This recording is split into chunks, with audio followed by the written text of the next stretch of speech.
9, kalau kalkulator tukang beras, ketika 1 tambah 2 nilainya langsung habis. 3. Tapi kalau kalkulator kita ini buat semua. Pertanyaan saya, kenapa 7 bukan 9? Kabataku. Oke. Kenapa kali lebih dulu daripada penjumlahan? Kalau memang begitu. Oh, karena memang begitu. Memang begitu menurut saya saja. Ini baru oke nih. Karena turunan dari penjumlahan berulang. Karena memang dari sana dari mana saja? Dari atas, mana saja? Dari sana juga kita jelas boleh, tapi karena aturannya.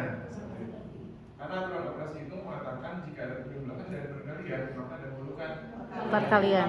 Karena aturannya. Emang kenapa Pak kalau aturan? Karena aturan dibuat untuk Ditaati. bukan untuk Dilanggar. faktanya. Dilanggar. Nah dulu, ini mengatakan karena aturan operasi matematika itu mengatakan seperti itu supaya alur berpikir kita itu jadi teratur. Islam itu agama yang paling teratur dari hal paling sepele sampai paling komplit, paling complicated itu Islam apa? Masuk kamar mandi itu diatur, kaki kiri dulu, keluar kaki kanan, pakai baju diatur, ada doanya, mau tidur, mau makan, bersin, semua diatur, sampai berpolitik pun diatur. Supaya apa? Supaya kehidupan manusia Teratur. Matematika juga ada aturannya. Mengapa harus ditaati agama supaya hidupnya teratur? Sehari-hari lalu lintas supaya lalu lintas teratur.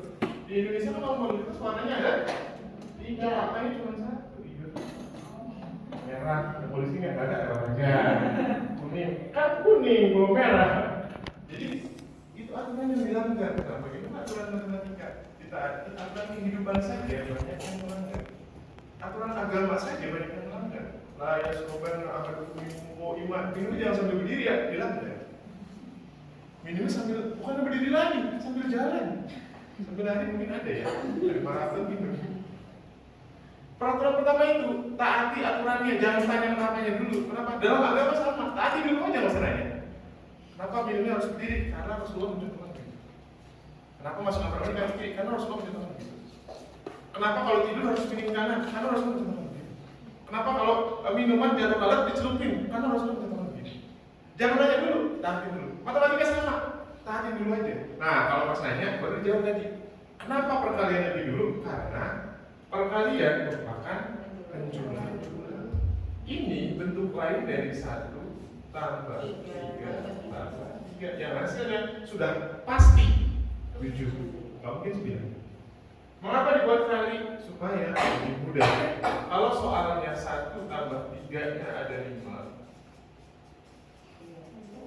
Ini kan hasilnya pasti 16 kan? 1 tambah 3, 4 7 10 13 16. Oke, spidolnya ada yang lebih hidup syarat soalnya. Atau dibuat bentuk lainnya 1 ditambah 3-nya ada 5. Jadi 5 kali ini 16, bukan 18. Kok 18? Mungkin ada yang menghitungnya 1 tambah 5 itu 6. 6 kali 3 18. Pak, oh salah. Nah, harusnya dikali dulu. Kenapa dikali dulu Pak? Karena dari sananya begitu, pada sana itu mana sih? Itu kan berarti alasan. Nanti juga kita akan dapat aturan agama pun sama. Kenapa tidur harus miring kanan? Secara kesehatan terbukti. Kenapa kalau lalat dicelupkan? Secara kesehatan terbukti. Akan ada nanti yang pertama taat atau tidak dulu. Aturan sama. Supaya matematika anak-anak jago, maka biasakan mereka ikuti aturan. Itulah mengapa negara-negara maju yang dikuatkan di anak-anak tidak matematikanya, aturannya. Silakan googling atau sekalian juga itu. Anak SD di Jepang, di Finlandia, apa yang diajarkan di sana itu pembiasaan karakter. Jepang misalnya, masuk kelas jam berapa, kalau mau makan nyiapin sendiri, selesai makan beresin sendiri, ucapkan terima kasih. Masuk kelas sepatunya dirapikan. Di Finlandia sama. Sebelum masuk, kalau kita dulu nih, zaman kita SD kan, baris dulu, cek buku, kalau punya anak kita gigit-gigitin kan. Kan itu membiasakan aturan, kedisiplinan, baru nanti aturan matematikanya bisa ditaati. Kalau aturan hidup aja anak-anak nggak taati, apalagi aturan matematika, aturan Pitagoras. Pitagoras siapa Pak? Kenapa harus kita taatin aturannya Pak? Aturan perkalian, emang siapa yang bikin Pak? Itu sebenarnya malah berpikir saja sekalian. Jadi kalau misalnya anak-anak mau jago matematikanya, yang pertama harus kuatkan adalah aturan dalam kehidupan. Jadi kalau saya lebih suka anak-anak itu sejak dini mereka sudah diajarkan kedisiplinan, disiplin waktu, disiplin ya macam-macam lah ya, mau makan, habis makan, mau masuk kelas, rapikan sepatu, semuanya dibangun disiplinnya. Supaya apa? Supaya taat aturan. Singapura itu negara yang di Asia Tenggara dan mungkin di Asia itu peringkat PISA-nya hampir paling tinggi. Kenapa? Karena dia negara yang paling taat aturan. Singapura itu terkenal sebagai negara denda. Dikit-dikit denda, buang sampah sembarangan denda, mudah sembarangan denda, apalagi itu, membuang rokok sembarangan atau apapun sampah sembarangan denda. Lampu lalu lintas dilanggar denda. Di kita, nggak usah di kita lah ya. Banyak kita kejauhan. Di beberapa tempat yang lain ada yang melaksanakan aturan setengah-setengah, nggak sama gitu. Jepang sama. Kita lihat hasilnya. Bagaimana taat aturan dengan kemampuan matematis. Jadi jadi bayangkan ya, kenapa negara kita kemampuan matematikanya kurang? Karena negara kita itu kalau masalah disiplin memang harus banyak perbaikan. Jepang kalau antri itu kan rapi gitu ya. Oh, kalau antri tiket rapi gitu kan harusnya. Saya ke Singapura waktu USS nonton USS Universal Studio itu rapi gitu. Bayangkan dengan Dufan. Ini kan antrinya di Jepang, Singapura. Kalau kita antri kasihnya wifi. Selama masih ada uang masuk. Barisannya yang mana sih sebenarnya? Itu aturan. Sebagaimana matematika mau membuat maju, maka kita majukan cara berpikir anak. Biasakan mereka taat aturan sejak dini. Disiplinkan mereka dan agama kita mengajarkan itu sejak dini. Islam justru sekarang kalah dengan negara lain karena meninggalkan ajaran agamanya. Negara lain maju justru karena mereka meninggalkan ajaran agama mereka. Justru pakai konsep Islam. Mereka belum Islami, tapi yang dilakukan sudah karakter yang diajarkan Islam. Kita negara ini Islam mayoritasnya Muslim, tapi pelaksanaannya belum seperti itu. Belum ya, bukan tidak. Ada. Seberapa banyak saya nggak tahu. Semoga saja dari dalam Ma'arif itu sudah dilaksanakan. Kita mengubah dunia itu kan dari kami. Nggak mungkin langsung mengubah dunia. Jadi yang kecil dulu. Nah sekarang ini, saya sebenarnya khawatir saya anak-anak atau kita sebagai pengajar itu berpikiran matematika seperti ini. Kita lihat. Katanya matematika itu pelajaran susah yang belajarnya cuma ngitung dan ngapalin rumus-rumus aja. Kalau dari SD sampai sekarang kita masih mikir kayak gitu, artinya selama ini kita udah salah besar. Ya, kita udah salah melihatnya. Itulah yang bikin matematika di sekolah seolah berubah jadi monster menyeramkan. Paksa kita menghitung angka-angka atau nyari X yang hilang entah mana. Ini semua yang bikin kita tersiksa setiap kali belajar matematika. Padahal sebenarnya matematika jauh lebih dari itu. Maka sekarang waktunya kita kenal lebih jauh sosok sang monster yang sebenarnya. Sosok yang aslinya gak serem tapi justru indah, tapi tersembunyi di sekeliling kita. Karena dengan mengenal bidang pelajaran ini, artinya kita mengenal bahasa untuk mempelajari alam semesta dan isi, menelusuri jejak-jejak rahasia dunia yang tersebar di mana-mana. Dan itu semua hanya akan terjadi jika kita menganggapnya lebih dari hitung-hitungan dan rumus mata. Bersiaplah memecahkan misteri dunia lewat matematika. Jadi semua dimulai dari konsep berpikirnya. Menganggap matematika menyenangkan, ya nanti mereka jadi nggak senang, dari tidak senang itu tidak bisa jadi tidak juara. Jadi efeknya itu saling terus dominan. Awalnya adalah dari konsep berpikir. Menerapkan tentang ini baru nanti kita mencontohkan sebagai guru. Aturan itu paling efektif, paling efisien adalah jika diusulkan. Dan usul utamanya adalah guru. Bagaimana anak mau cinta matematika, gurunya aja. Gimana matematika?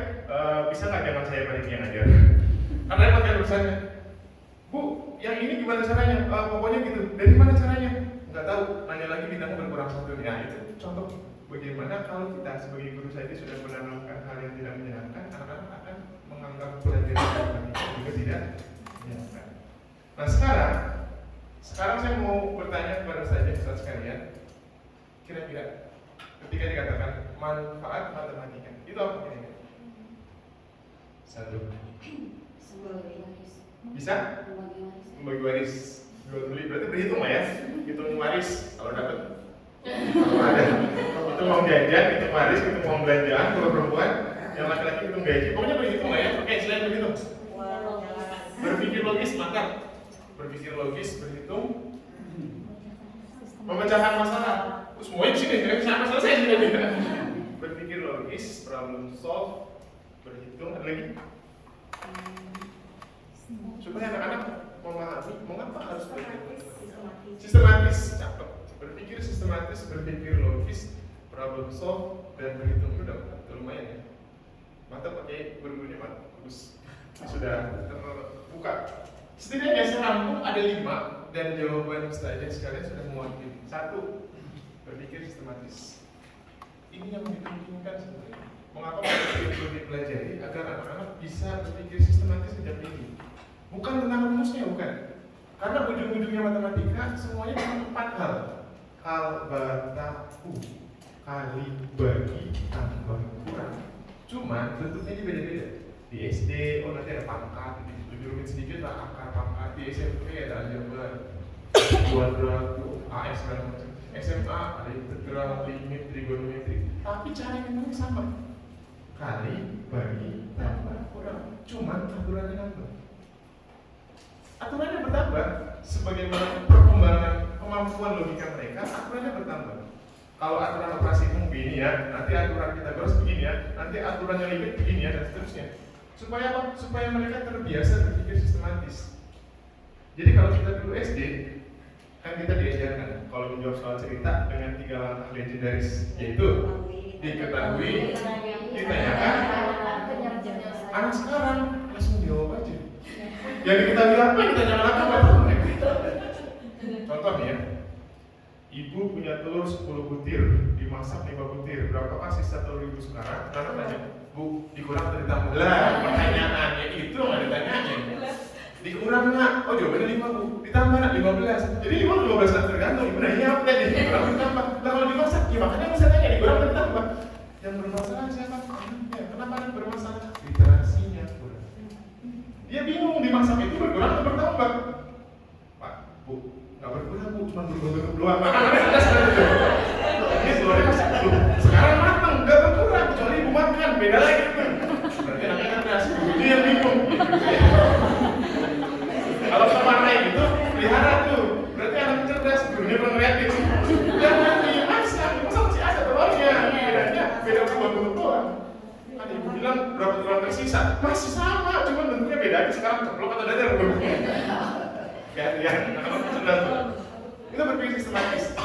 Karena ini akan dibawa sampai mereka dewasa.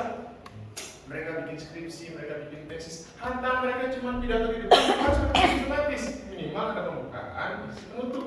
Assalamualaikum warahmatullahi wabarakatuh. Hari ini saya akan menyampaikan topik tentang mencintai Allah. Oh, demikian penyampaian dari saya. Assalamualaikum. Kalau nggak tahu sistematis, aku mau ngomong apa ya? Udah, aku jangan aku deh.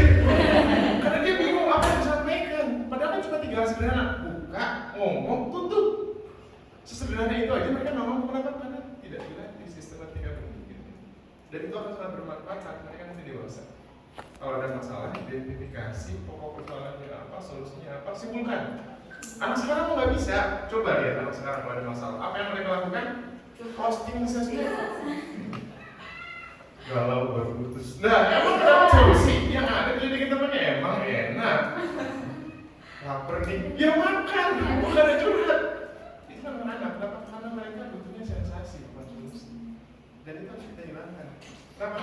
Solusi masalah itu kalau nggak bisa ketemu sama orang-orang, curhatnya sama Allah, bukan sama sosmed, sama Facebook. Emang Facebook bisa jawab? Dia bisa nge-share, orang lain baca, tapi nggak ngasih solusi, ngasih ledekan iya. Itu yang harus kita lakukan, sistematika berpikir. Yang kedua, pengembangan logika. Jadi luar biasa nih episode ini. Berpikir logis, berpikir sistematis. Saya kasih contoh pengembangan logika. Soal pengurangan nih SD. Logika anak-anak itu perlu dikembangkan bukan dengan besarnya angka atau rumitnya soal, bukan, tapi logika berpikirnya dia. Contoh, di masjid itu ada 20 orang sholat berjamaah. Berapa orang? 20. makmum perempuannya ada 5. Makmum perempuannya ada? 5. Pertanyaan saya, makmum laki-laki ini berapa? 14. 15, 14. 14. Kenapa 14? Itu namanya logika. Kalau ada yang 15 berarti logikanya belum bermain. Itu kan soal pengurangan sederhana. Tinggal 20 kurangi 5. Tapi yang ditanyakan makmum laki-laki bukan jamaah laki-laki. Ini sama dengan pertanyaan 20 orang main petak umpet yang sudah ketemu 5. Berapa yang belum ketemu? Ya masa 15 yang nyari siapa? Ngumpet semua. Ketemunya gimana? Aku menyerahkan diri kan kayak gitu mainnya. Ada aturan yang mereka harus masuk logikanya. Jadi bukan nak berapa 1985 dikurangi 317 itu kalkulator bisa nih. Tapi yang mereka butuhkan logika berpikirnya. Oh iya ya, kurangi 5. Iya juga ya. Aku nggak kepikiran, itu yang kita inginkan. Logikanya dikembangkan dengan matematika. Yang ketiga, terlatih berhitung. Ini sudah jelas ya. Kebanyakan guru pasti tahunya ini. Terlatih berhitung itu ya salah satu tujuan utama matematika adalah terlatih berhitung. Yang keempat adalah mampu menarik kesimpulan, dan yang terakhir menjadi teliti, cermat, dan sabar. Disinilah mengapa matematika itu menjadi dasar Queen of Science, ratunya ilmu pengetahuan. Karena matematika membangun sikap teliti, cermat, dan sabar. Bayangkan seorang dokter dan teliti, cuman beda 1 cm ngoperasi. Kalau sampai kena jantung orang meninggal itu 1 cm. Kalau di kedokteran itu nggak boleh sampai salah kayak gitu. Bayangin arsitek cuma salah bangun 1 cm di gambarnya, digambar ya. Coba di gedungnya asli. Harus teliti loh itu. Matematika segitunya. Walaupun jarak cuma 0,1 cm, tapi digambar pas dijadikan aslinya kan beda lagi ceritanya. Bikin mobil skalanya beda, bannya beda, ya jalannya beda. Ya nggak enak lah. Harus teliti, cermat, sabar. Ya kalau orang matematika nggak sabar ya bisa ngasih operasi dipercepat aja. Iya kayak gitu caranya. Jadi kita banyak hal yang memang didapatkan dengan matematika. Mampu menarik kesimpulan itu nanti kaitannya dengan judul kita, literasi numerasi, membuat konklusi dari data dan fakta. Itu yang saya share kepada pelajar dan saudara kalian. Oke, saya lanjut dulu. Saya tidak bicara tentang dari mana matematika berasal, kepanjangan. Saya ingin saja kita sedikit berimajinasi. Bayangkan, matematika belum ditemukan sampai sekarang. Jadi dari zaman batu sampai sekarang manusia belum ketemu matematika. Kita lihat imbasnya. Saya ngobrol sama Pak Fahri tadi. Pak Fahri nanya, Pak Riki, umur berapa sekarang? Matematika belum ketemu. Umur saya sama dengan pohon mangga sebelah rumah saya. Loh kok gitu? Waktu saya lahir, waktu saya ada pohon mangga. Jadi kita nggak punya ukuran itu. Berat badan, kalau berat badan sama ya itu tuh kalung beras satu cm gitu berat badan saya. Bayangkan, nggak ada satuan ukuran yang mengukur jelasnya. Tadi kita ketemuan nih, oke, kapan purnama ketiga? Masih setiap malam saya lihat bulan, oh masih bulan Sabit. Oh purnama pertama kan dekat banget ya. Kebayang nggak berapa jarak dari Cianjur ke Bogor? Kira-kira seperti orang minum teh. Siapa dulu yang minum teh sampai berapa 1 jam setengah? Susah mengukurnya. Atau sistem keuangan itu matematika. Kalau masih pakai barter, betapa repotnya saya. Kemarin saya ke Medan, misalnya tiketnya 2.500 nih, pulang pergi 5 juta. Apa saya harus bawa kambing 3 ekor gitu? Barterin, saya boleh ya naik sana di pesawat bawa kambing banyak foto buat pulangnya. Karena harus nyari yang senilai 5 juta apa lagi gitu ya? Atau bawa bongkahan emas? Di maling saya itu ngajaran. Kebanyakan bagaimana matematika mengubah peradaban hidup manusia. Dari hal yang mungkin kelihatan sepele sampai yang hal mungkin banyak hal yang berubah seperti pada video berikut. Mengapa matematika itu menjadi sebuah istilah Queen of Science, Mother of Science itu mungkin salah satu alasannya karena hal ini. Coba tanya ayah kita, gimana dia menyebut kotak perkakas. Ambillah, lalu pandang satu-satu alat yang ada di dalamnya. Kita bisa lihat bentuk mereka yang memang berbeda, tentu juga punya fungsi dan kegunaan yang berbeda. Ada yang sederhana, tapi ada juga yang sangat canggih dan mampu mengangkat benda berkali-kali lipat beratnya. Disadari atau enggak, kotak itu adalah matematika. Ya, matematika itu ibarat kotak perkakas berisi 1000 alat yang punya jutaan kegunaan. Alat-alat inilah yang para peneliti di bidang apapun pakai untuk menyelesaikan masalah yang kita hadapi di dunia. Ya yang paling kecil sekalipun sampai masalah raksasa supermobil. Kalau belum kebayang, coba ambil kunci satu ini. Ia bisa membuka baut di bagian sepedamu yang rusak, di truk, atau bahkan mengencangkan baut yang sama untuk bikin bagian-bagian rumah jadi kokoh. Kalau dalam matematika, ambil contoh angka ini. Angka atau istilahnya konstanta matematika yang terkenal banget. Inilah pi, perbandingan antara keliling sebuah lingkaran dengan diameternya. Gara-gara pi ini, kita bisa tahu berapa luas pizza atau bahkan berapa besarnya dunia sekalipun. Karena percaya atau enggak, seberapa besar lingkarannya, angkanya bakal tetap sama. Dan itu bikin kita bisa bikin dan mengukur lingkaran-lingkaran lainnya dalam hidup kita dengan pakai angka ini dalam perhitungannya. Begitulah matematika secara sederhana. Ia adalah bahasa universal yang maknanya bisa dipahami dan disepakati oleh semua orang di dunia. Bahasa canggih yang disusun oleh logika sehingga menjadikannya sebagai alat yang bisa kita gunakan untuk mencahin hampir seluruh masalah yang kita punya dari dulu, sekarang, bahkan di masa depan. Tapi nggak semudah itu untuk menemukannya. Manusia butuh puluhan ribu tahun untuk bisa ngerti soal matematika. Semua dimulai ketika angka dan konsep soal perhitungan ada di kepala manusia. Lalu mereka mengamati fenomena di sekeliling mereka, menyadari ada kejadian yang berulang, lalu mencatatnya garis demi garis menjadi pijakan awal untuk matematika, ilmu tentang bilangan. Sampai akhirnya bangsa Sumeria mengganti garis menjadi simbol-simbol angka. Mereka menerapkan sistem angka basis 60 yang mereka gunakan untuk menghitung waktu, berdagang, membangun peradaban Mesopotamia, dan mengembangkan awal mula cabang ilmu matematika lainnya, geometri.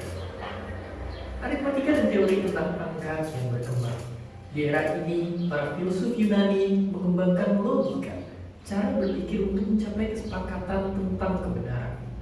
Lalu, Plato mengamati semua unsur yang ada di bumi dan menafsirkannya ke dalam bentuk-bentuk 3 dimensi. Pemikiran itu sampai kepada Euclid dari Alexandria yang kemudian mendalaminya, lalu mencatatnya dalam 13 buku tentang geometri, kumpulan buku yang masih relevan hingga saat ini. Sampai akhirnya manusia naik level dalam berhitung. Bangsa Romawi menciptakan sistem penomoran lewat alfabet. Permasalahan lalu timbul. Angka yang mereka punya ternyata memiliki keterbatasan. Mereka kesusahan menghitung angka-angka super besar. Bagaimana cara mengatasinya? Penemuan angka nol lah yang mengubah segalanya. Benda bulat ini punya peran maha penting yang bikin kemajuan matematika melesat. Manusia akhirnya bisa menghitung jauh lebih besar dan kompleks. Dari sini, aljabar lahir di dataran Timur Tengah dan ilmuwan jenius Al-Khawarizmi yang membahasakan ide abstrak dan meringkas kata-kata menjadi formula persamaan matematika. Ilmunya kemudian dibawa jauh hingga ke Eropa. Di sana, dunia semakin berubah dengan cepat, secepat apel yang jatuh dari dahan pohonnya. Fenomena itu diamati oleh Isaac Newton, pemikir besar yang lalu menemukan kalkulus, sebuah cara untuk mengukur seberapa besar perubahan itu terjadi pada benda-benda. Dengan cara pengukuran ini, matematika membantu bidang ilmu lainnya berkembang pesat, menciptakan industri yang jadi awal peradaban modern. Dan kini, setelah mengamati ruang di alam semesta, manusia lalu menciptakan dunianya sendiri, yang mereka bangun dengan angka 0 dan 1, mencampurkan segala penemuan matematika dari era-era sebelumnya dan mencampurnya dengan penemuan-penemuan baru di era modern, membuat prediksi dan menciptakan peluang yang tak terhingga untuk penemuan-penemuan baru di masa depan. Perkembangan matematika menjadi cabang-cabang ilmu lain dan anak mengenalnya matematika jadi fisika, kimia, biologi, geometri, banyak sekali. Kalau saya ngajar biasanya saya mengenalkan tentang tokoh matematika atau tokoh-tokoh ilmu pengetahuan pada masanya, supaya anak tahu bahwa ilmu ini tidak serta-merta datang. Ya, sebagaimana mungkin ketika Al-Quran diturunkan dari malaikat Jibril sampai Rasulullah sampai ke kita gitu. Nah, ketika matematika, saya akan kenalkan tokoh-tokoh terutama tokoh-tokoh Muslim, supaya mereka kenal siapa Al-Khawarizmi, siapa Ibnu Sina, siapa Ibnu Khaldun, siapa Tabari, kenalkan semua. Jadi mereka itu setidaknya ada gambaran bahwa dunia Islam itu berperan penting dalam ilmu pengetahuan tentang matematika. Istilah aljabar itu kan dari bahasa Arab. Istilah X dalam aljabar itu sebetulnya bukan karena orang di Al-Khawarizmi ketika membuat sebuah konsepsi matematika, dia mengumpamakan sesuatu yang belum diketahui dalam jurnalnya, itu disebut syair sesuatu. Dibawa ke Eropa, mereka nggak bisa ngomong syair. Di bahasa Inggris nggak ada huruf SG berdekatan, coba cari nih. Di bahasa Arab banyak syair banyak kan. Maka mereka menyebutnya dengan istilah X. X itu adalah sebuah variabel yang belum diketahui nilainya. Siapa yang menemukan? Al-Khawarizmi. Kita menggunakan istilah X, padahal kalau di istilah bahasa Arabnya itu di jurnal aslinya syair sesuatu. Di jurnal aslinya ditranslate tuh. Apalagi waktu era penaklukan Konstantinopel, Alexandria dibakar segala macam, itu kan hilang semua literasi dari aslinya. Aslinya itu dari betul kan? Terus kita ditulis dibahasakan ke Eropa, ya akhirnya yang maju di sana. Tapi kan kita punya potensi sebetulnya, pun pernah punya pemikir besar dan harusnya dan pasti Islam akan menjadi kembali pasti. Hanya generasi siapa kita nggak tahu. Yang pasti kenalkan. Nah dengan ini tadi saya ingin mulai menyambungkan matematika dengan kemampuan literasi numerasi yang sekarang ini sedang diramaikan di pemerintah atau sedang digalakkan, digaungkan di berbagai tempat sekolah-sekolah sampai sekolah penggerak, ada kurikulum merdeka dan lain-lain. Literasi. Kalau Ustaz mendengar kata literasi pasti langsung teringat dengan itu tidak salah, hanya sepertinya menurut saya itu nggak salah ya, hanya kurang tepat, belum tepat atau belum sempurna. Literasi saya kutip dari salah satu definisi menurut National Institute for Literacy, itu didefinisikan sebagai kemampuan individu untuk membaca, menulis, bicara, menghitung, memecahkan masalah pada tingkat keahlian tertentu yang dibutuhkan dalam pekerjaan, keluarga, dan masyarakat. Jadi membaca adalah part of the literation. Salah satunya literasi, baca, tulis. Jadi kalau pojok literasi kurang tepat bahasanya. Pojok literasi, baca. Itu benar. Kenapa? Kalau pojok literasi berarti harusnya ada praktikum sainsnya atau mungkin ada alat peraga matematikanya. Kenapa? Karena literasi tidak sesederhana membaca. Jadi baca betul, cuman kalau bahasanya. Supaya stadion Ustaz kebayang, ini ada saya kutip dari laman Kemdikbud. Literasi yang diinginkan oleh pemerintah itu ternyata ada 6 yang dikenalkan ke anak sejak SD. Yang pertama, yang sudah kita kenal, literasi baca tulis. Kemampuan memahami bacaan secara tersirat maupun tersurat. Tersurat yang ada lah, tersirat itu maksudnya di dalamnya. Indonesia itu sebetulnya sudah tidak lagi buta huruf. Kenapa? Karena menurut UNESCO 90% penduduk Indonesia bisa membaca, tapi hanya berhenti pada level 1, yaitu bisa baca. Paham yang dibaca? Belum tentu. Nah, baca apa? Baca WA. Apa sih WA? Nggak tahu. Apa sih maksudnya?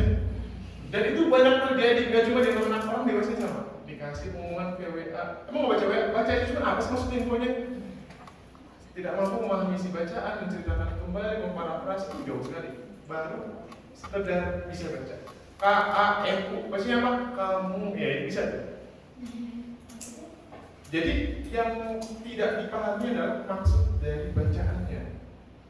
Ya, lebih parahnya lagi adalah kalau di survei tahun 2018 sebelum pandemi, itu Indonesia itu menempati peringkat ke-50 dari 51 negara tentang literasi membaca. Artinya kita itu orang yang paling tidak suka baca. Gak usah survei anak-anak Pak, survei kita sendiri sebagai guru. Tentu saja, sekarang kan 2023 Desember ya. Sepanjang tahun 2023 berapa buku yang sudah ditamatkan selain Al-Quran? Selain Al-Quran ya, kalau Al-Quran sudah wajib dulu kan?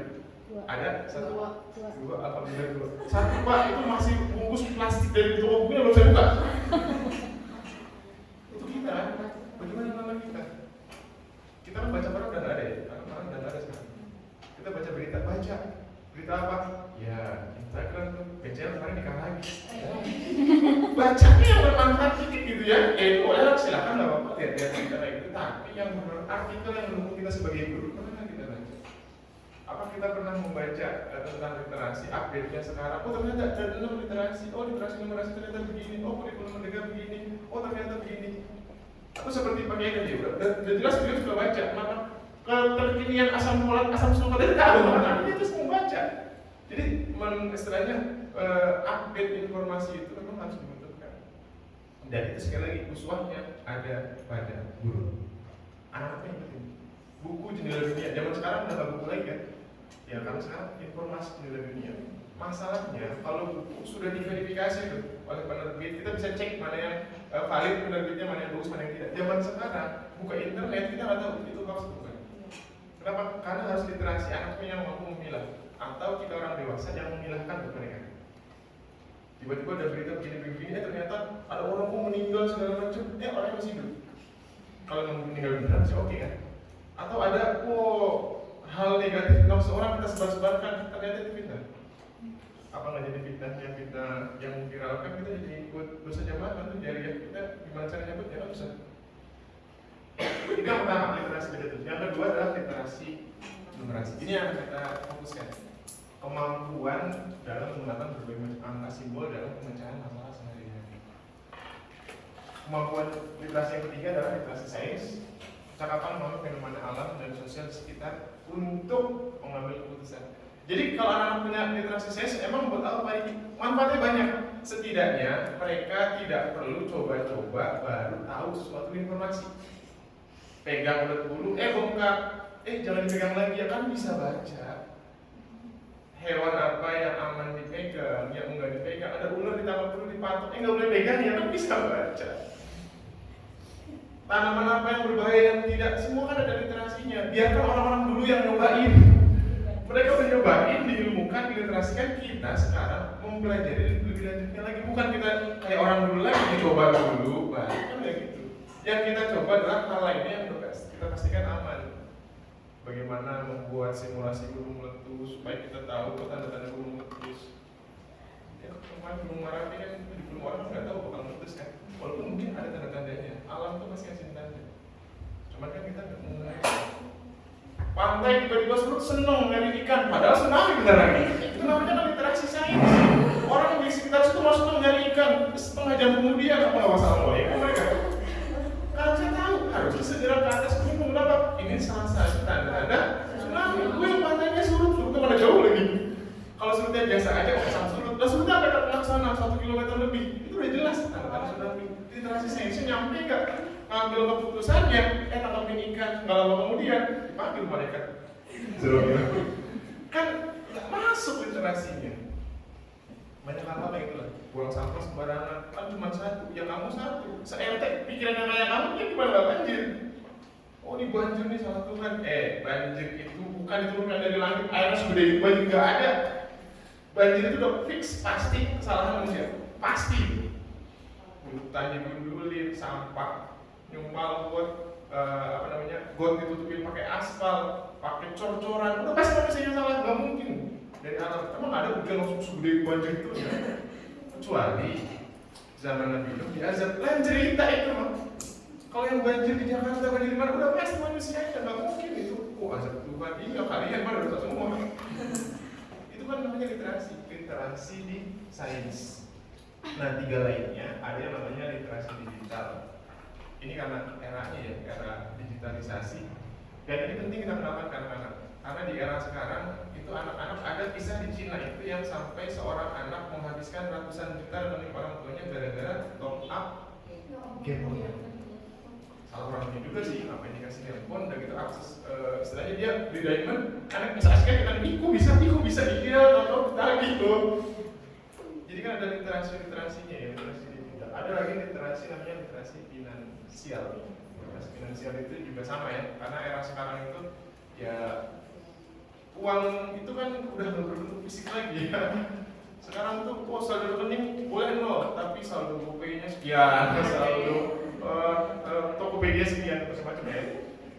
Supaya anak nggak senang belanja tapi tidak bermanfaat. Jadi mereka harus paham lah bagaimana sulitnya mencari uang, bagaimana susahnya mendapatkan nilai-nilai tertentu. Saya senang tuh kalau di sekolah sudah ada market day gitu ya. biar anak rasain tuh. Bikin makanan sehari semalam sama orang tuanya, besok dijual, yang aku cuma 10.000. Mama, kita udah masak seharian cuma 10.000. Susah nggak nyari uang? Susah. Nah itu makanya beda yang banyak ya. Nyari duit 10.000 aja susah. Kalian jajan 10.000 kurang lah. Ada mereka tahu tuh bagaimana mengelola uang. Dan yang terakhir adalah literasi budaya dan kebudayaan. Ini sudah banyak berkurang ya. Anak sekarang tuh kalau ditanya Pancasila ada berapa? Pancasila apa? Bhinneka Tunggal Ika. Ika itu tetangga saya. Itu mereka suruh Bhinneka Tunggal Ika artinya apa? Nggak tahu mungkin. Jadi memang kita harus kuatkan kembali bagaimana literasi ini supaya anak-anak sejak dini mereka kuat. Dan saudara sekalian, ini tuh diharapkan tertanam di SD. Tentu tidak semuanya, tapi yang digalakkan memang 3 itu. Bahkan yang diukur secara internasional 3 ini. Kalau di internasional berarti cara mengukurnya pakai PISA. Ada internasional student assessment assess tuh. Anak-anaknya diukur, oh negaranya dalam ranking PISA sekian. Nanti saya tampilkan ranking negara kita tercinta. Jangan ketawa dulu, bagus kok.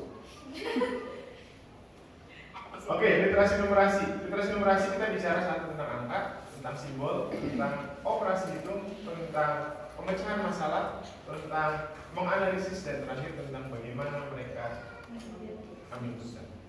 Itu tujuan literasi, supaya anak-anak bisa mengambil keputusan dari data dan fakta yang ada di sekitar mereka. Oh ini penting atau tidak? Ini perlu atau tidak? Oh ini boleh atau tidak? Jadi kalau kata keterangan Mumayyiz bisa membedakan yang benar dan salah itu dimulai dengan literasi bisa. Oh ini jangan dilakukan ya, oh ini salah ya, oh buang sampah itu nggak boleh ya. Kenapa? Kan literasinya udah kuat mereka. Tahu alasannya, tahu faktanya, tahu analisisnya. Kenapa sekarang ramai ANBK dianalisis? Ya karena anak-anak diharapkan sejak dini mereka mampu menganalisis. 15.000 korban di Palestina meninggal. Anak-anak tuh nggak sekedar berpikir itu apa, itu manusia, nyawa manusia, anak kecil gitu. Mereka tuh berempati. Mah, anak lain gimana sekolahnya? Gimana mereka belajar? Gimana mereka makan? Udah deh, saya sampai merinding waktu ada anak-anak PM masih SD kelas 4 itu mensedekahkan semua tabungannya ke Palestina. Gara-gara apa? Gara-gara dia yang diberita, aku enak belajar, dia nggak bisa. Aku enak masih bisa makan, dia nggak bisa. Aku enak masih punya orang tua, dia nggak ada. Udah semua tabungan aku kasih aja.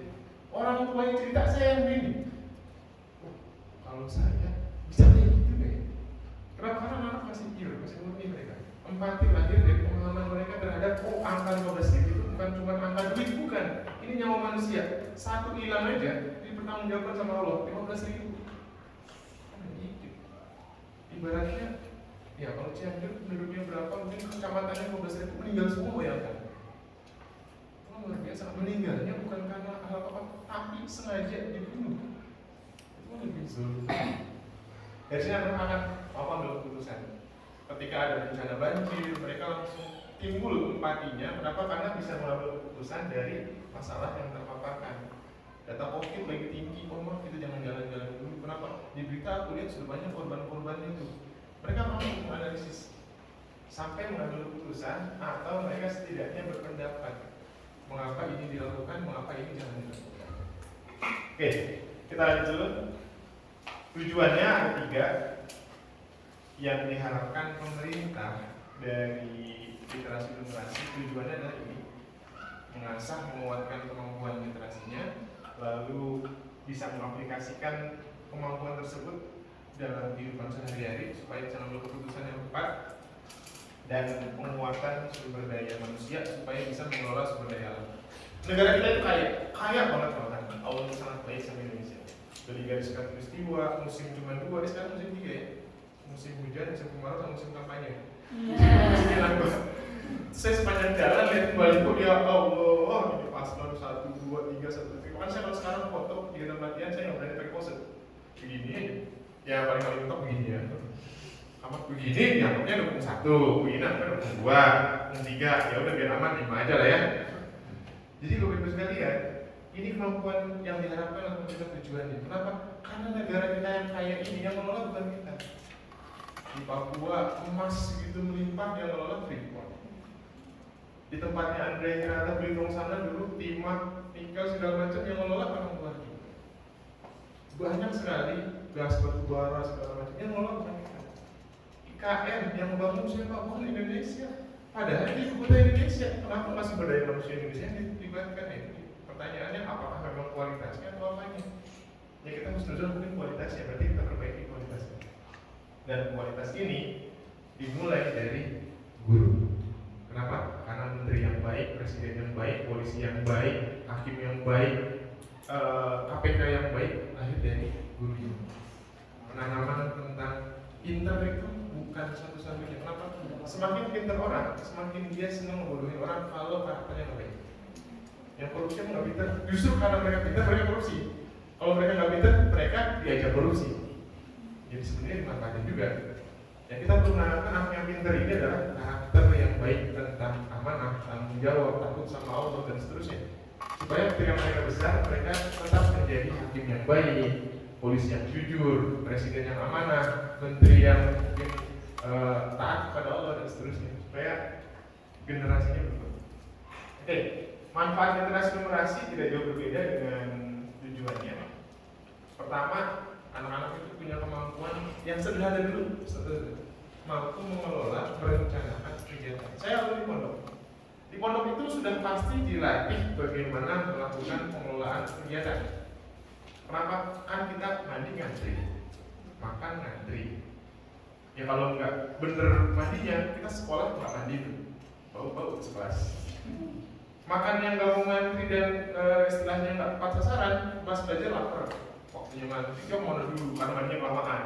Pas udah selesai mandi, mau makan, bel sekolah. Akhirnya mandinya buru-buru, makannya enggak, sekolahnya belajarnya nggak tenang. Jadi melakukan perencanaan sampai ada pondok-pondok yang mempercayakan kegiatan-kegiatan yang skalanya besar ke santrinya untuk dikelola. Ya pondok pesantren Gontor misalnya, itu kan tidak main-main. Santri dipercayakan ratusan juta untuk mengelola kegiatan penampilannya. Santri yang nyari donaturnya, santri yang nyari sumber-sumber daya, alat-alat recording segala macam. Tapi lihat besarnya, alumni Gontor yang di pemerintah siapa? Banyak sekali. Dan kita lihat bagaimana cara mereka menuangkan pikiran, bersikap. Insya Allah orang-orangnya memang sebetulnya punya amanah. Daripada cuma yang susah membedakan asam sulfat sama asam folat. Insya Allah alumni pondok itu omongannya berbobot. Insya Allah itu. Hanya ya itu kesempatannya. Apakah nanti bisa? Semoga saja suatu saat bisa ya. Kita kan berharap karena politik Islam juga mengajarkan politik. Hanya politik yang sekarang di Indonesia sepertinya kok politiknya politik seperti itu gitu ya. Kayaknya politik yang bersih-bersihnya gitu. Padahal harusnya mana? Yang kedua adalah siswa mampu melakukan perhitungan penafsiran terhadap data dan terakhir mampu mengambil keputusan. Jadi goals ujungnya adalah taking decision, ambil keputusan. Ambil keputusannya nggak cuma tinggal nekat ya, tapi karena ada pertimbangan terhadap data dan itu dimiliki dari cara mereka mengelola pertanyaan. Itu goals dari literasi numerasi. Nah sekarang kita bicara tentang data fakta. Data fakta itu saya ambil dari data hasil PISA Indonesia. Indonesia itu ikut PISA karena PISA itu adalah sebuah program untuk tes anak kemampuan 15 sampai 16 tahun. Yang dites 3 jenis literasi, yaitu literasi matematika, numerasi, literasi sains, dan literasi baca tulis. Ini 3 tahun sekali. Terakhir 2018. Harusnya 2021, tapi karena pandemi tidak dilaksanakan. Jadi kita ambil data 2018. Data ini adalah hasil dari 79 negara yang ikut PISA. Ada yang tahu Indonesia posisi keberapa?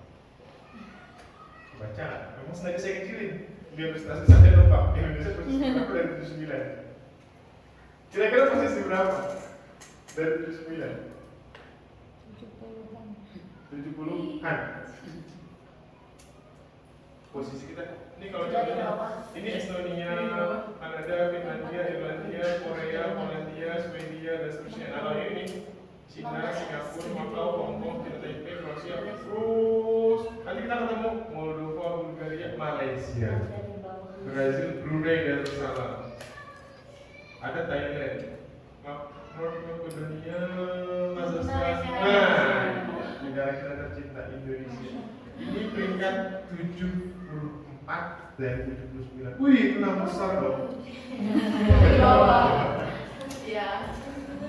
Tapi ini memang lebih membaik sih daripada Indonesia yang besar pertama kali itu tahun 2000 kalau tidak salah. Ya, sudah tahun 2000. Itu belum 79 negaranya, baru 41 negaranya. Coba tebak berapa urutan Indonesia tahun 2000? 40.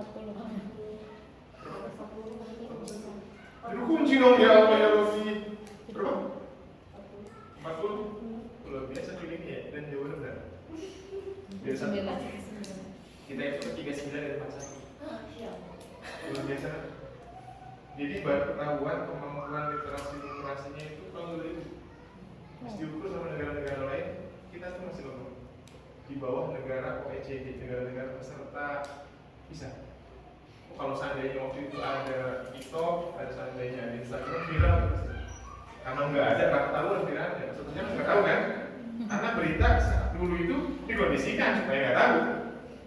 Jadi 2000, 2003, 2006, 2009 sampai 2018, ya paling mentok kita di posisi 6, posisi 3. Ini dari bawah ya. Iya. Jadi posisi kita itu masih dibandingkan negara-negara Asia Tenggara lain kita masih di bawah. Ya jauh lah kalau sama Singapura. Malaysia itu kita masih di bawah. Padahal tahun 60 kita itu mengekspor guru ke Malaysia. Kenapa? Karena Malaysia butuh diajarkan oleh guru-guru Indonesia. Tapi hanya waktu sebentar saja, tidak sampai 30 tahun kemudian, Malaysia menempati urutan yang lebih baik daripada negara kita. 1945 Indonesia merdeka. 1945 juga Jepang dibom atom dua kota besarnya, Nagasaki, Hiroshima. Tapi apa yang terjadi? 2023 Jepang memproduksi mobil, kita yang pakai mobil aja. Jepang produksi handphone, kita yang pakai handphone ya. Jepang produksi motor, kita yang pakai motornya. Padahal kan sama-sama. Jepang itu penduduknya berapa? Luasnya berapa? Pulau Jawa dan Pulau Jawa. Tapi kok bisa ya? Itu tadi ya, mungkin ada yang salah dalam mindset berpikir dan dalam cara penekanan atau mungkin cara semangat hidupnya. Di Jepang, ketika sudah selesai dibom atom, yang dikumpulkan adalah guru. Di kita setelah merdeka, malah gurunya tidak terperhatikan. Kan saya termasuk guru, yang saya tahu gaji guru honor berapa. Sertifikasi setelahnya susahnya setengah lagi kan. Dan banyak hal lain. Di negara-negara lain, guru sangat dihormati. Ya kita mungkin banyak hal yang harus diperbaiki lah ya. Oke, ini tahun 2018 peringkat 74 dari 79 ke 6 dari bawah. Yang menarik, ketika PISA ini itu ada angket yang diberikan kepada anak-anak. Ingat ya, ini yang disurvei anak umur 15-16 tahun, berarti kelas 1 atau 2 SMA. Dikasih angket, salah satu isi anketnya adalah apakah kalian bahagia atau tidak di sekolah. Yang menarik sih, kita punya 4 kuadran korelasi antara nilai bagus dengan kebahagiaan datang sekolah. Yang kuadran sana itu base score happy, nilainya bagus, happy anaknya. Contohnya Singapura, yang lain Jepang, Swiss dan lain-lain. Yang sebelah kiri ini nilainya bagus tapi tidak bahagia. Contoh Korea. Yang sebelah sini nilainya jelek dan tidak bagus dan tidak bahagia. Contohnya Qatar. Kata-kata saya lagi orang kaya, kamu sekolah berapa sih? Biar kerja banyak duit, saya dapat duit banyak. Mungkin begitu. Yang menarik adalah yang paling terakhir, nilainya nggak bagus tapi bahagia. Indonesia. Bagaimana? Indonesia. Kita udah punya modal, anak mungkin bahagia, cuma nilainya belum bagus. Bahagianya sih oke, tapi kita tingkatkan lah nilainya. Ini menarik loh buat saya. Kok bahagia nilainya kecil ya? Buat apa sih Pak belajar capek-capek orang cita-cita saya jadi YouTuber? YouTuber juga harus bagus matematikanya, minimal dia tahu tren yang naik seperti apa, algoritma YouTube seperti apa. Belajarlah, nggak cuma modalnya saya pengen kayak Atta Halilintar Pak, aja ngomong-ngomong. Kamu dia ngomong-ngomong, tanya ke Atta, pasti dia harus melihat dulu trennya seperti apa. Banyak hal yang harus belajarin, jadi salah satunya dengan Oke, kita lanjut. Kita sekarang bicara solusi. Kalau ngomongin masalah, ya sampai Jerome Pauline, Claudia Yuda menawarkan diri kan di Menteri Pendidikan kan langsung ribut di Indonesia masalah pendidikan. Tapi kita pengen solusi dari hal yang simpel dulu aja, lingkungan sekitar kita. Salah satunya adalah kita asah literasi numerasi dengan MNK. Kami menawarkan yang sebetulnya bagaimana mengasah literasi numerasi dengan MNK. Saya punya soal 4, saya kasih hadiah 4 hadiah buat ustazah yang bisa jawab pertanyaan. Seorang anak mau motong kayu jadi 4 bagian. Waktu yang dibutuhkannya itu 24 menit. Jika setiap waktu pemotongan dianggap sama, berarti waktu yang dibutuhkan untuk memotong kayu jadi 3 bagian.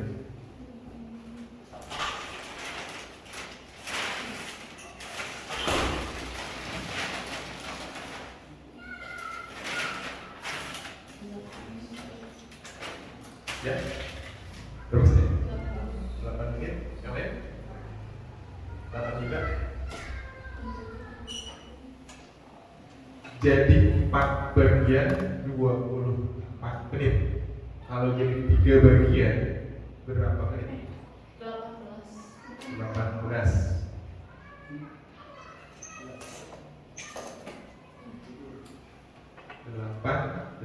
18. Ada yang mau coba jawaban lain? 18 menit juga.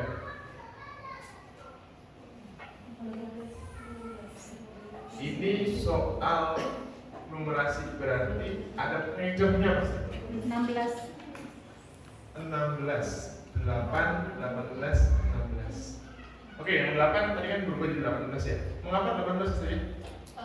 Kan 24 menit itu 24 bagian. Jadi dicari dulu setiap satu bagian itu berapa menit? Oke, satu bagian itu berapa menit? 6 menit. 6 menit, 24 bagi 4 ya. Ya. Oke, karena 3 bagian, Jadi 6 kali 3, 3 18. Oke, saja, kenapa 16? Kan dibaginya itu apa? 3 bagian kan ya? Boleh, 3 bagian saja. Biar teman-teman kebayang, saya paham maksudnya, tapi Aduh. biar kita menuangkan apa yang ada di dalam pikiran kita, supaya teman-teman semua paham. Karena jawaban yang benarnya adalah 16 menit. Kita lihat, kenapa 16, bukan 18? Kita 24 ya? Ya, jadi 4 bagian saja, itu baru 3 bagian. Oh iya, ini 4. Oke, 4. Berarti itu berarti gini kan? oke.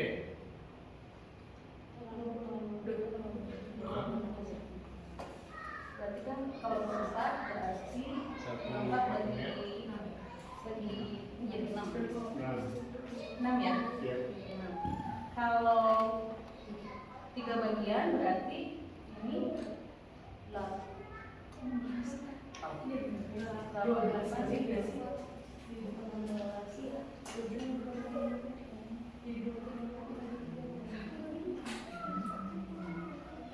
Kembalikan tangan ke kamera. Sebelah mana kamera? Tadi udah jadi dia. Jawabannya betul loh, 16. Tadi dulu Pak. Ini kan 3 bagian nih. Siap. 3 bagian potongnya 2 kali. 2 kali. Ya dipotongnya 2 kali jadi 8. Ya, dapat 8 dari mana? 8-nya dari sana.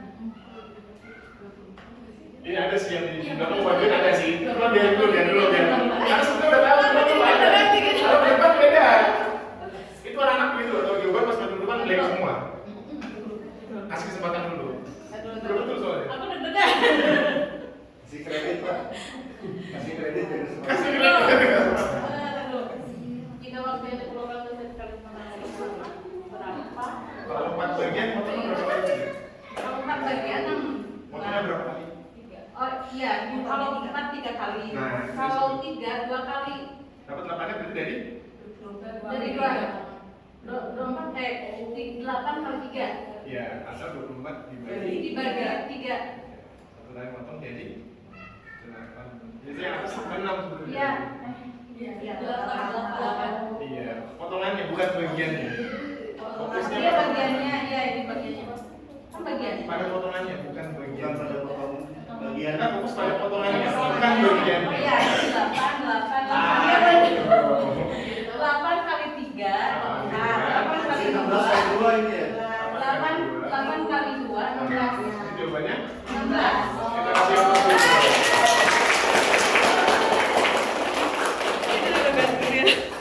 Ustazah siapa? Itu Ustazah Sri. Ini ikut latihan sebenarnya kemarin ya, tapi nggak apa-apa, tetap dapat aja. Sekarang begini, anak-anak itu terkadang bukan nggak bisa maju ke depan, mereka khawatir di depan itu dipermalukan bukan sama teman-temannya loh, Iya. sama gurunya. Lihat ya, ini contoh anak yang nggak mendengarkan dari tadi, padahal bisa jadi anaknya pulpennya jatuh diambil, dia nggak mendengarkan. Teman belakang gangguin suruh maju ke depan, dia bilang nggak mendengarkan. Jadi anak kita kalau nggak berani maju ke depan, jangan-jangan kita yang bikin. Kenapa? Kita itu kalau suruh maju ke depan, anak-anak itu sebenarnya dari kayak tadi ya kan maju pasti beda tuh. Udah tahu jawabannya, ke depan tuh langsung play. Kenapa?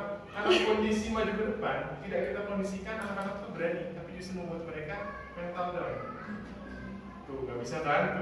Bayangin, makin tinggi anaknya, makin nggak mau maju mereka. Kenapa? Jadi dia lagi, aduh gimana ceritanya nih? Itu anak yang makin tinggi tuh.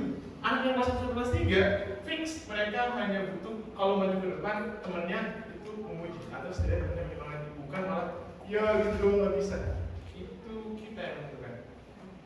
Buat suasana ketika mereka maju, pandu, jangan mereka kasih duduk sampai mereka bisa. Tapi dengan suasana yang tidak menekan. Kalau udah bener jawabannya pastikan kita bener, kita pandu. Karena kan mungkin lupa aja, bukan nggak bisa lupa itu kan. Apa? Gugu, dan terus dan hal-hal kayak itu ya. Itu kita perlu kondisikan. Jadi sudah betul jawaban selanjutnya. Yang biasanya orang-orang pikirkan dipotong jadi 4 bagian itu fokus pada 4-nya. Padahal 4 bagian itu motongnya 3 kali.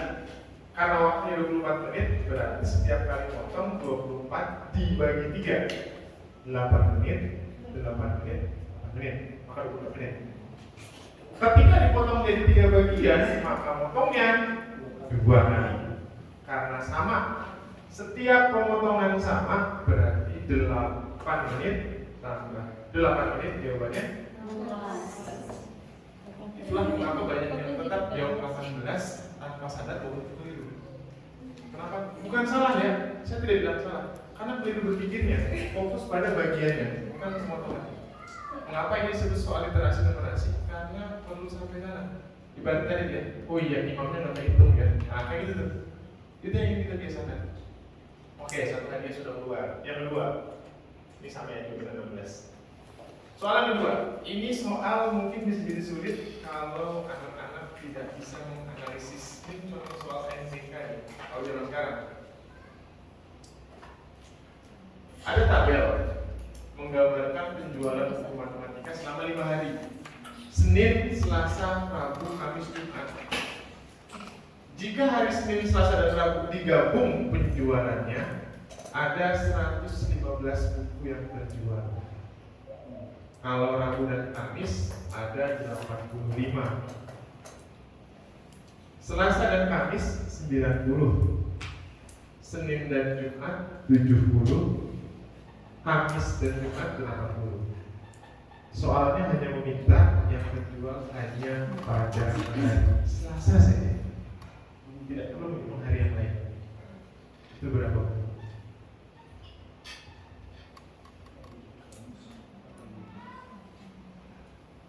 Ustaz saja boleh percaya, boleh tidak. Ini soal kelas 5 SD.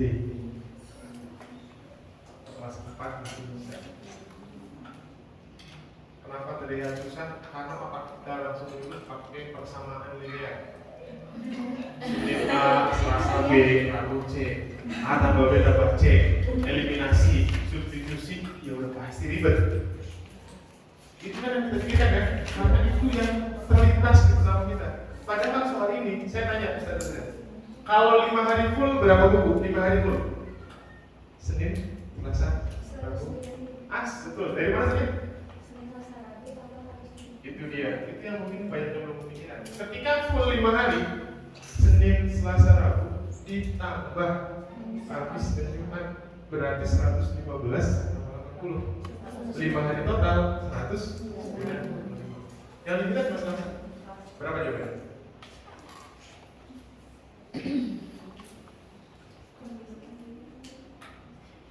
Itu sudah 60 pertama. Iya, 195 dikurangi 85 dikurangi 70. Berapa tadi ini? 195 dikurangi 85 dikurangi 70, nanti hasilnya hari Selasa. Berapa tuh? Idenya enggak ya? Tinggal eksekusinya. Harusnya itu betul. Berapa saja? Saya tunggu jawabannya ya. 195 dikurangi 85 dikurangi 70. Maka 40. Kita kasih proses saja. Kita punya 40.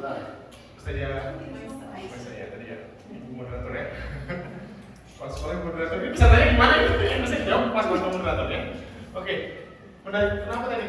Kenapa pikiran saya? Kan dari Senin, Selasa, Rabu, Kamis, Jumat, udah dari situ sih Oke. idenya.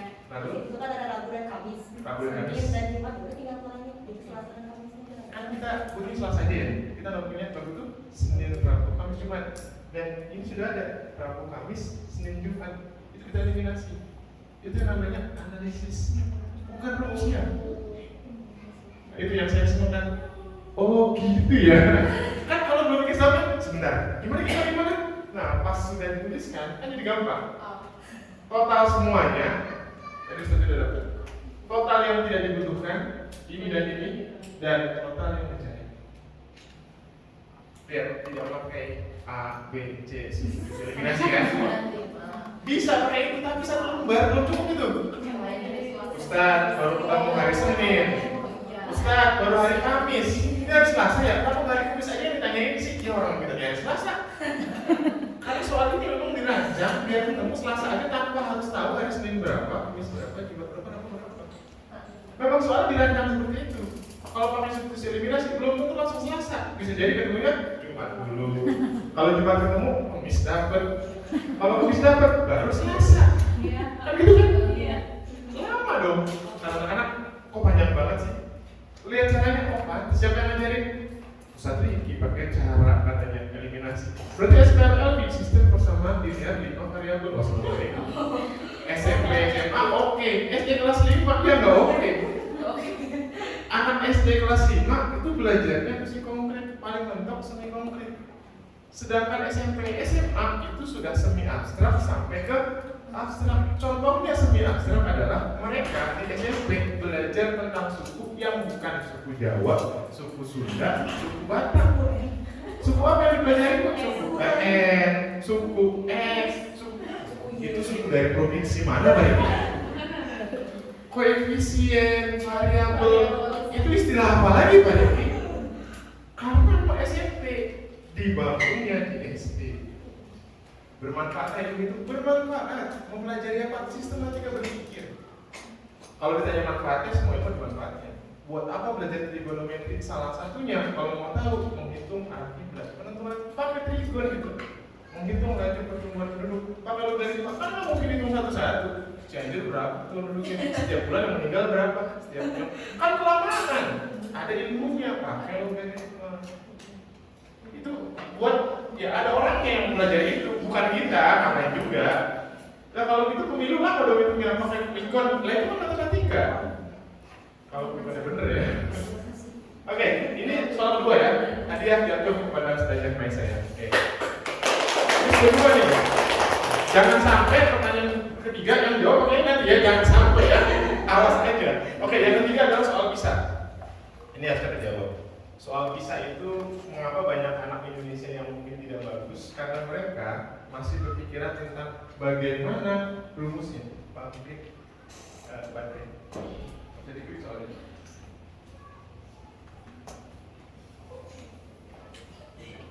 Jadi yang ketiga itu soal bisa.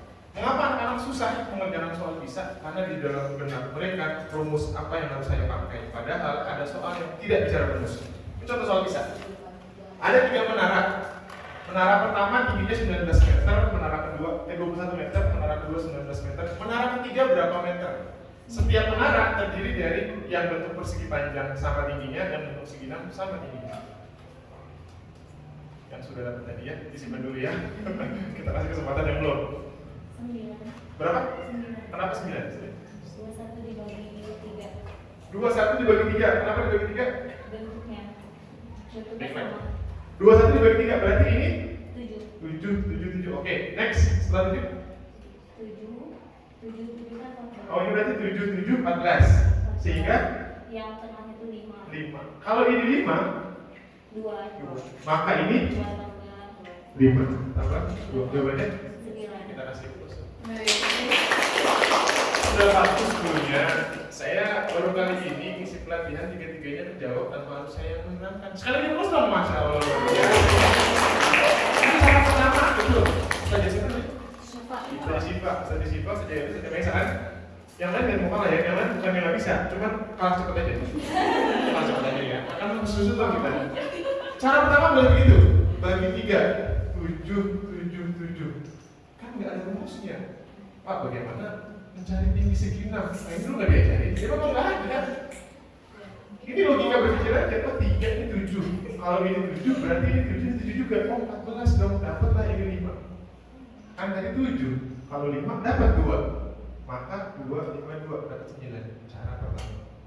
Matematika itu tidak selalu cuma satu cara. Selalu ada cara lain yang anak-anak bisa temukan asal jawabannya sama dan mereka bisa bertanggung jawab. Contoh lainnya, kalau misalnya ini 21, ini 19, selisihnya berapa?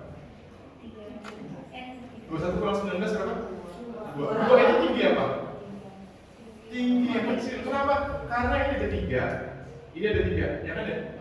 Sedangkan ini ada 3, ini ada 2. Jadi ini dikurangin ini, dapatlah tinggi yang kecil nih. Berapa itu? 21 kurang 19 berapa? 2. Kalau ini 2, ini 2, 4 lah dia. 19 kurang 4, 15 lah dia. Maka ini 5. Jawaban yang sama, cuman caranya beda. Ya nggak apa-apa. Saya dari Bogor ke sini kan nggak harus lewat jalan tol, nggak harus lewat jalan utama macet. Lewat jalan yang lain udah dikit nggak apa-apa, tapi lebih cepat. Kenapa? Karena nggak macet. Anak-anak tuh selalu berpikir cara yang singkat itu cara yang terbaik. Belum tentu. Saya lewat jalan utama karena macet, lama-lama juga mending saya lewat muter sedikit, naik gunung, mendaki lembah apa-apa. Yang penting sampai sini. Kan gitu. Karena anak-anak selalu pakai cara ini aja Pak, pakai cara ini saja. Belum tentu itu yang terbaik. Itu contoh bagaimana menyelesaikan sebuah soal bisa. Ini bisa jadul ya, bukan bisa sekarang. Makin kesini tentu makin sulit. Jawabannya 9. Wah, sedia hadiahnya harus banyak Pak ini. Kali ini kita akan merayakan hadiah sama Pak. Oke, hadiahnya nanti ya, nanti akan kita berikan. Mereka juga mampu, ya. Nah, sekarang lumayan mahal ya, itu nggak 90 juta. Oke, ini yang ketiga, yang terakhir. Soal 4, ini yang disebut soal POTS. POTS adalah Higher Order Thinking Skill, kemampuan berpikir tingkat tinggi. Nah, ini yang membuat susah adalah kadang di soal POTS itu, jangankan anak, gurunya aja bingung. Kalau nggak percaya, kita cek ini soal POTS nih. Kebayang nggak? Setelah ada soal matematika tapi nggak ada angkanya. Ini contohnya. Jika Hari Pendidikan Nasional tahun ini jatuh pada hari Minggu, jatuh pada hari apakah Hari Kemerdekaan Indonesia di tahun ini? Pak, bukan IPS nih Pak, bukan matematika ini. Pak, nggak ada angkanya, nggak ada. Ini soal POTS UN, waktu UN masih ada. Ini butuh literasi yang bagus. Pertama, anak-anak itu harus tahu Hari Pendidikan Nasional kapan? Saja? 2 Mei. Oke, misalnya kalau saja nggak tahu, saya wajar anak-anak nggak tahu. Hari Pendidikan 2 Mei, Hari Kemerdekaan. Yang kita agak sedih adalah anak-anak tuh nggak tahu hari-hari nasional sekarang. Hari Ibu, Hari Guru Nasional kan kita yang rayain tahu gitu ya. Tapi hari Kebangkitan Nasional, Hari Pahlawan, Hari Kartini siapa? Kan repot kan? Yang mereka tahu dalam satu tahun adalah hari Valentine mereka tahu. 14 Februari Pak, udah bercoklat aku Pak. Itu aja budaya yang nggak benar, nggak bagus pula. Tidak hari-hari yang harus tahu mereka nggak tahu. Itu namanya literasi 1. Oke, anggaplah anak-anak tahu. Hari Pendidikan itu adalah tanggal 2 Mei, Hari Kemerdekaan Indonesia 17 Agustus. Yang kedua mereka tidak tahu adalah mereka tidak yakin bulan hari dalam sebulan 30 atau 31. Kalau kita tahu pakai apa? Pakai ini. Januari 31 tuh. Februari kalau nggak 28, 29 tuh tergantung Pak bisa nggak? Oh berarti Maret 31, April 30. Oh Mei 31 kan sudah 9, sudah 2. Berarti sisa 29 hari lagi. Oke, bulan Mei masih ada 29 hari lagi. Ditambah Mei nonjol, Juni, oh berarti Juni 30. Juli nonjol lagi, oh berarti 31. Agustusnya 17. Pas ditambah hasilnya 107. Nah, yang terakhir paling sulitnya di numerasi adalah mereka tidak tahu polanya. Kebayang nggak hitung 107 hari setelah hari Minggu? Senin, Selasa, Rabu, Kamis, Jumat, Sabtu, Minggu, Senin, Selasa, Rabu. 10 hari baru Rabu ya. Kamis, Jumat, Sabtu, Minggu, Senin, Selasa, Rabu, Kamis, Jumat, Sabtu. 20 hari Sabtu. Nah ini 107. Ini yang bikin soal nggak salah. Kenapa? Karena mereka nggak tahu caranya. Sekarang saya tanya. Ini sekarang kita pelatihan hari apa? Selasa. 7 hari setelah hari Selasa hari apa? Selasa lagi. Selasa nih ya. Rabu, Kamis, Jumat, Sabtu, Minggu, Senin, Selasa kan? 14 hari setelah Selasa hari apa? Selasa. 21 hari setelah Selasa? Selasa. 72 hari setelah Selasa.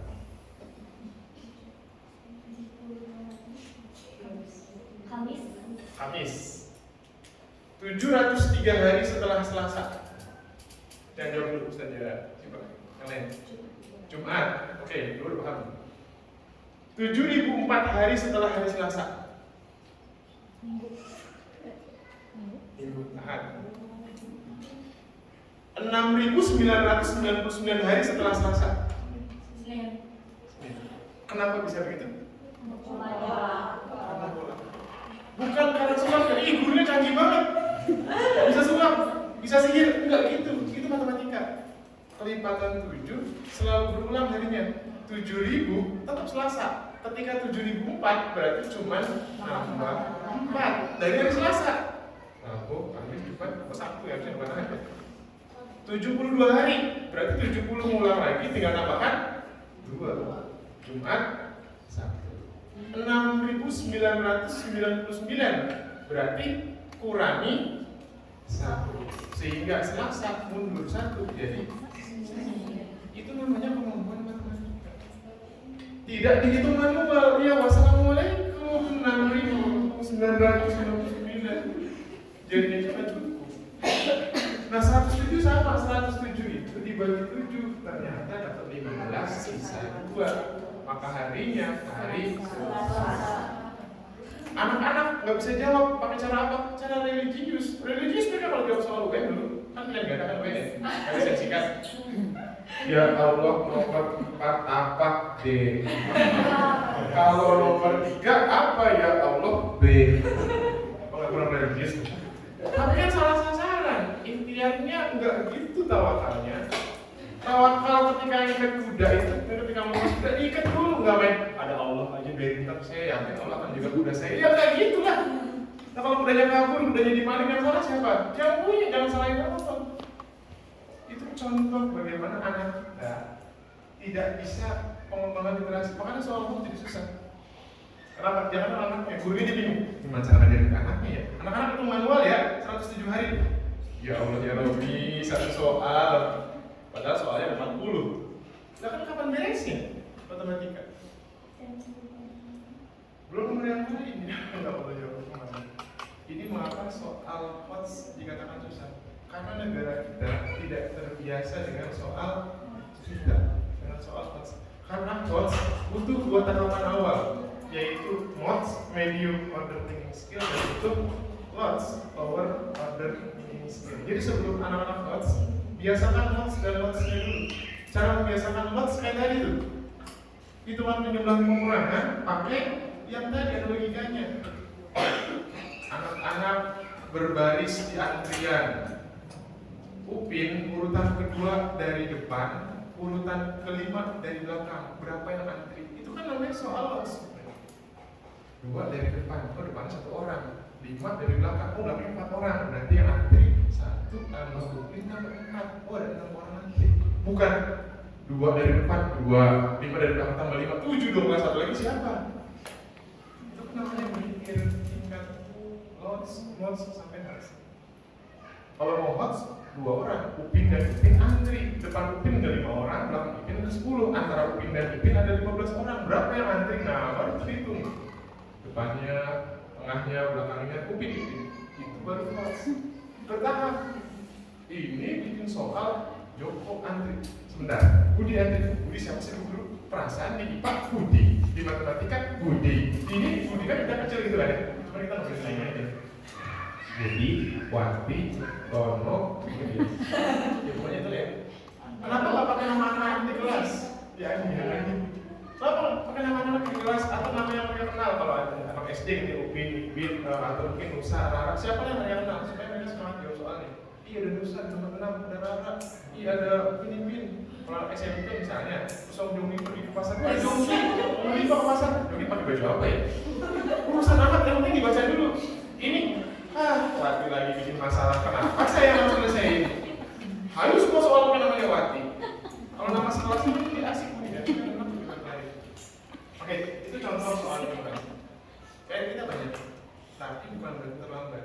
Karena tugas kita sebagai guru adalah memberikan, pertama bukan mereka bisa dulu. Saya berharap Ustaz bukan langsung berharap anak bisa ketika belajar sesuatu, tidak, tapi bikin mereka suka dan cinta terhadap ilmu. Maka cluenya adalah Ustaz harus bisa membuat mereka tertarik belajar ilmu tersebut. Apapun itu. Belajar Quran apa nggak rumit? Kalau awal-awal ngaji enak tuh mereka. Coba nanti kalau udah pas-pas sifat nuzul pusing-pusing kan, langsung sampai banyak-banyak gitu. Kenapa? Karena memang ada tahapannya. Tapi kalau cara ngajarnya enak aja. Mereka mau belajar isma, mau enak tuh, letak manual segala macam gimana. Tapi kan cara ngajarnya yang penting. Ilmunya kan, kalau cuma isma adalah, imalah adalah, tasir dan seterusnya, itu kan membosankan. Harus ada caranya. Matematika sama. Tiba-tiba ngajar anak-anak, oh kita ajar tentang komutatif apa tadi Pak? Komutatif itu apaan istilahnya? KPK, kalian tahu KPK? Tahu yang apa nama korupsi? Bukan! KPK itu kelipatan persekutuan itu. Bapak nanya, tahu apa enggak? Ya saya tahu itu KPK. Enggak gitu. Jadi ada triknya. Ilmu matematika itu sama dengan ilmu lainnya. Yang membuat seram adalah bukan ilmunya, tapi yang mendelivernya. Maka saya senang berdiri di sini mengajarkan matematika karena guru matematika saya dari SD sampai SMA semuanya membuat saya terinspirasi. Pak Soleh, Bu Delis, Pak Hidayat, Pak Rahmadi, semuanya membuat saya terinspirasi. Walaupun matematika saya nggak bagus, saya pernah merah matematika, dapat berapa ya? 4 waktu SD. Tapi cara beliau mengajar membuat saya termotivasi semangat. Sampai dulu kudus itu sampai waktu saya dapat masalah keuangan nggak bisa ikut UAS. Kalau tidak bisa ikut UAS gara-gara uangnya nggak ada, gaji saya potong aja. Sampai segitunya gitu. Buat saya guru itu ternyata bukan sekedar mentransfer ilmu, tapi membuat saya jadi ada hal lain yang membuat saya mau datang ke sekolah. Dan ketika belajar Bapak Ibu, bandingkan saya itu anak IPA. Kenapa? Karena saya gagal suka IPS waktu SMA. Kenapa sih kita harus belajar sesuatu yang udah lampau move on apa? Ditanyain tanggal kapan terjadi, di mana terjadi, saya belum lahir, ngapain ditanyain? Udah gitu, siapa yang melakukan? Ya, bodo amat. Nah, kan saya tuh berpikir gitu kan. Tapi ketika gurunya ganti, pelajaran geografi misalnya.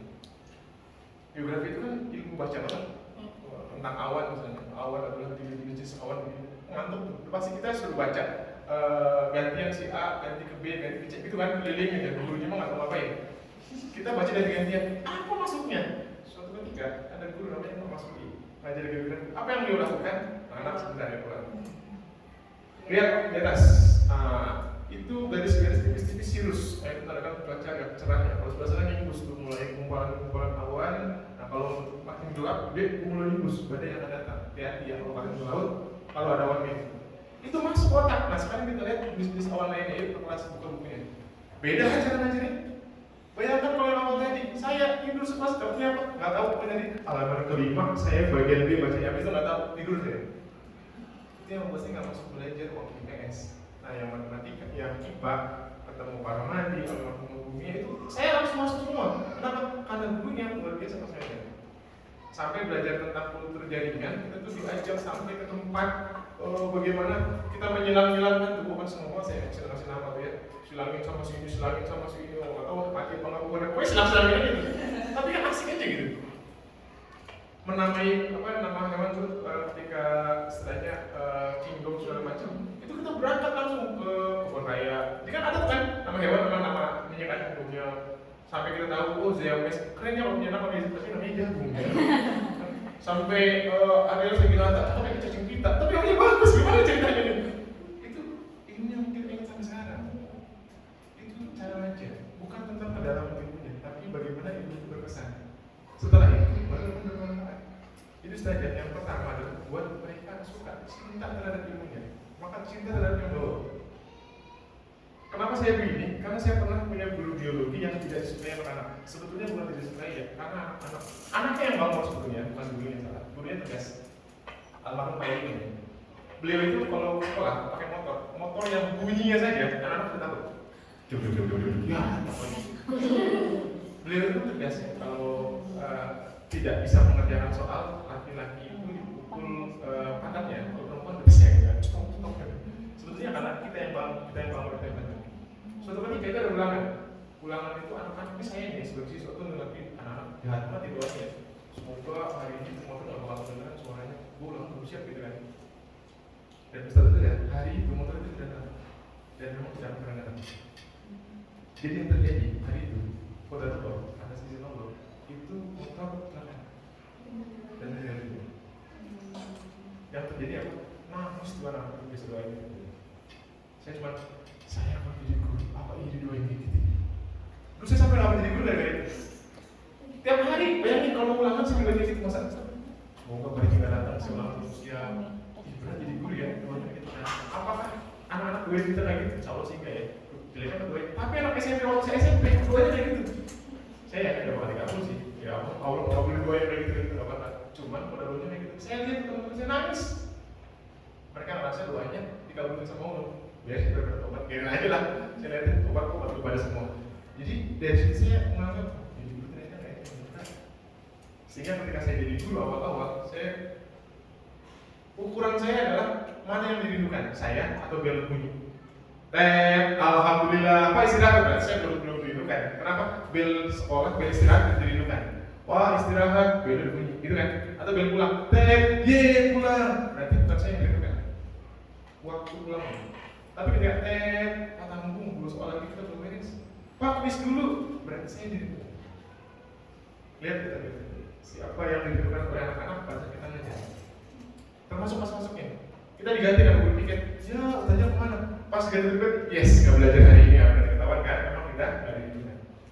Segampang itu ngetesnya, tapi nggak segampang itu. Oh ya lagi ya. Tidak segampang itu cara prakteknya. Jadi guru.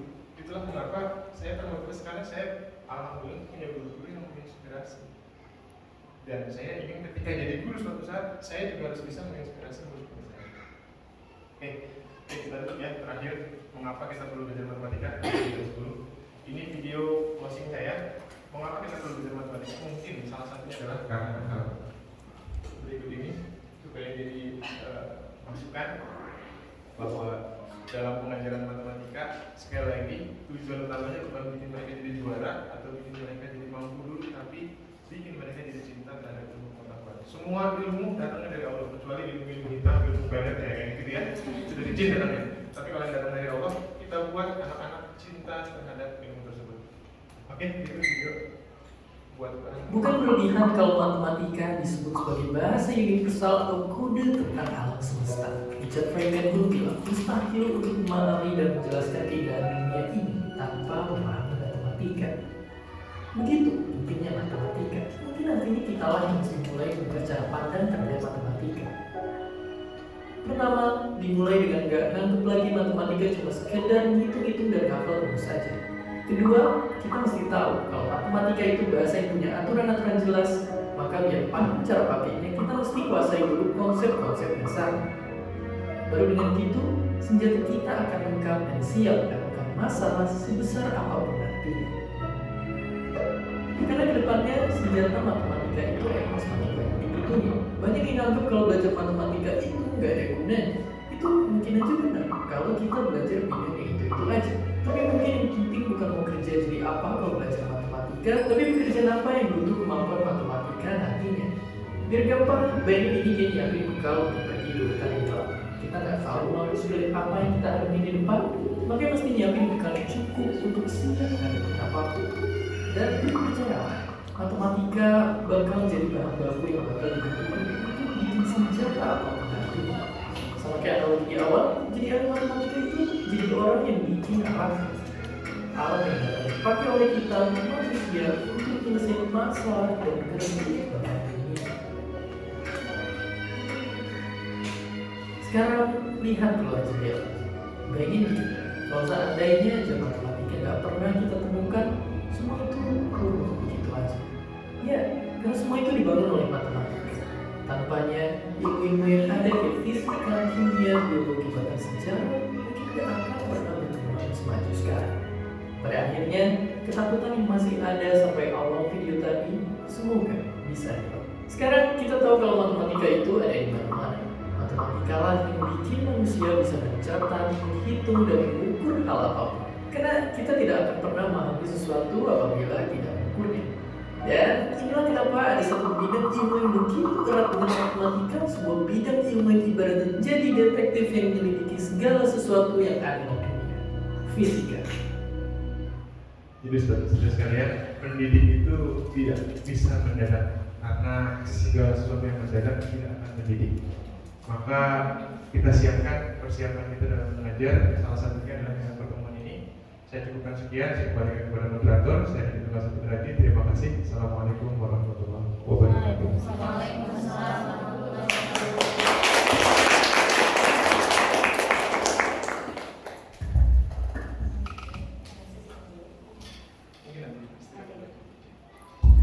Alhamdulillahirrahmanirrahim. Terima kasih kepada Bapak Niki yang sudah menyampaikan materinya yang Masya Allah ya, membuka pikiran kita terhadap matematika. Mungkin yang masih dulunya matematika itu kita berpikir bahwa masih berhitung-hitungan, masih menghitung angka ataupun uang ya. Sekarang jadi berpikir lebih luas gitu, bahwa matematika itu tidak hanya sekedar angka, simbol dan lain sebagainya ya. Baik, untuk selanjutnya mungkin nanti tanya jawabnya akan nanti aja ya Pak ya. Adalah kegiatan break. Jadi nanti ada istirahat sebentar selama 30 menit. Maka Bapak, Ibu, pemateri juga silakan boleh istirahat terlebih dahulu sampai jarum panjang ke 6. Sampai 10.30 nanti mungkin boleh kembali lagi ke kelas. Ya. Baik, saya cukupkan. Terima kasih. Wassalamualaikum warahmatullahi wabarakatuh.